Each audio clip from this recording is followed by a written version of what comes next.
ထူစားတဲ့ဂေးတစ်ယောက်ဖြစ်တယ်လို့သူ့ကိုဝေဖန်တဲ့အပေါ်မှာမငင်းခဲ့တဲ့ဒူးရင်ချန်ပိုင်ရှင်ကြီးဂျိုင်ရွန်မော်ဒယ်တရုတ်ဆောင်မင်းသားကျောင်းလေးဂျိုင်ရွန်ကတော့မိန်းကလေးပရိသတ်တွေကြားထဲမှာအရန်ကိုရေပန်းစားအောင်မြင်နေတဲ့မင်းသားတစ်လက်ဖြစ်ပါတယ်။ရုပ်ရည်ချုံမောပြီးတော့တရုတ်ဆောင်ကောင်းတဲ့ဂျိုင်ရွန်ကကြော်ညာနဲ့သချင်းဗီဒီယိုလေးတွေအပြင်ရုပ်ရှင်ဇာတ်ကားကြီးတွေလည်းဇက်တိုက်ရိုက်ကူးနေရပါတယ်။သူကတော့အနုပညာအလုပ်တွေဇက်တိုက်လုပ်ကိုင်နေတာဖြစ်ပြီးတော့သူရဲ့အနုပညာလှူရှာမှုပုံရိပ်တွေကိုလည်း Facebook စာမျက်နှာပေါ်မှာဖော်ပြလေးရှိရတယ်တွေ့ရပါတယ်။ဂျိုင်ရွန်ကမော်ဒယ်ဘဝကနေရုပ်ရှင်မင်းသားတစ်ယောက်ဖြစ်အောင်ကြိုးစားလာနိုင်ခဲ့တာဖြစ်ပါတယ်။အခုဆိုရင်တော့ဂျိုင်ရွန်ခက်လို့ပြောရလောက်အောင်ရုပ်ရှင်ဇာတ်ကားကြီးတွေကိုတောက်လျှောက်ရိုက်ကူးနေတာပါ။အခွင့်အရေးရလာတဲ့အချိန်မှာအမေရအသုံးချတာဖြစ်တဲ့အတွက်ဂျိုင်ရွန်က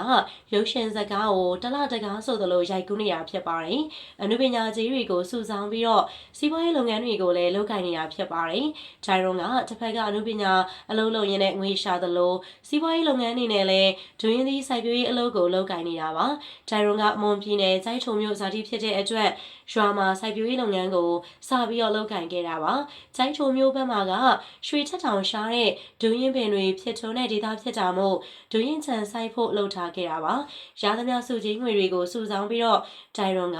ဒူးရင်ချန်အသေးလေးကိုစစိုက်ခဲ့ပါတယ်။ဒူးရင်ပင်အပင်600အထိကိုစိုက်ပျိုးထားခဲ့တာပါ။ဒူးရင်ကဈေးကြီးရဲ့အသီးဖြစ်တယ်လို့စိုက်ချင်းမှာအသီးပွင့်ကိုခံစားရတဲ့အသီးမဟုတ်ပါဘူး။အခုလက်ရှိမှာဆိုရင်တော့အပင်စိုက်ထားတာတစ်နှစ်ခွဲအရွယ်လောက်သာရှိသေးတာပါ။ဒါကြောင့်မို့ထင်သလောက်မဖြစ်ထွန်းသေးပဲတစ်နှစ်ခွဲအရွယ်နဲ့ခန့်နုသာရှိနေသေးတာပါ။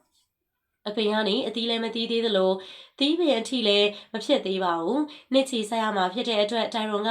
အခုမှအစပိုင်းသာရှိသေးတာပါ။စားဆိုင်တဲ့အချိန်မှာအရေးကြီးတာမို့တိုင်ရွန်ကကြိုက်ထိုမကြာခဏဆိုသလိုလည်းပြန်နေရတာပါ။အပင်600တောင်စိုက်ထားတာဖြစ်တဲ့အတွက်အသီးသီးပြီးတော့ဖြစ်ထွန်းလာတဲ့အချိန်ကျရင်ရောင်ချလောက်တဲ့အထိကိုဖြစ်ထွန်းလာမှာပါ။ဒါကြောင့်မို့နောက်နှစ်ပိုင်းအတွင်းမှာတိုင်ရွန်က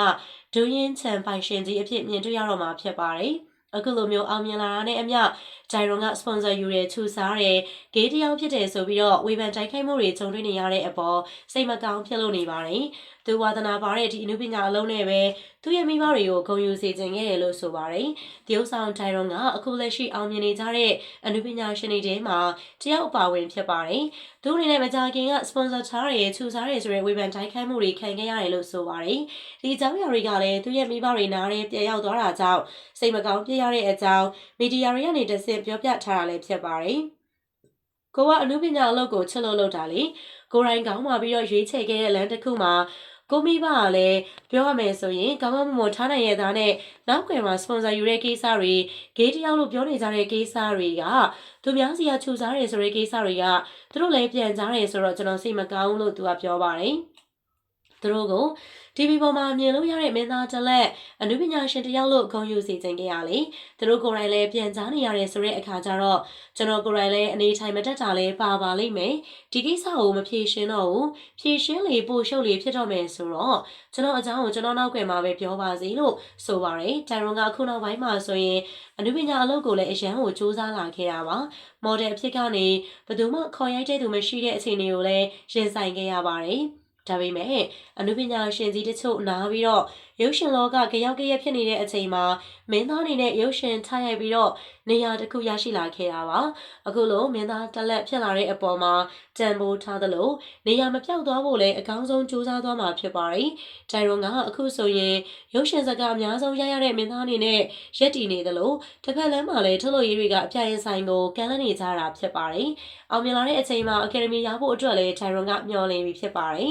အကယ်ဒမီရနိုင်မဲ့ဇာတ်ကားတွေလည်းရိုက်ထားတာမို့ရဖို့အတွက်ရင်ခုန်လို့နေတာပါအနုပညာအလုံးမှာလည်းအောင်မြင်လာသလိုဒူးရင်ချန်စိုက်ပြီးတော့စီးပွားရေးမှာအောင်မြင်အောင်ကြိုးစားနေတဲ့ဂျိုင်ရွန်အပေါ်ပရိသတ်ကြီးရဲ့အမြင်လေးကောမန့်လေးထဲမှာရေးခဲ့ပေးပါအောင်စုံထိကြည့်ရှုပေးတဲ့အတွက်လည်းအားလုံးကိုကျေးဇူးတင်ပါတယ်ရှင်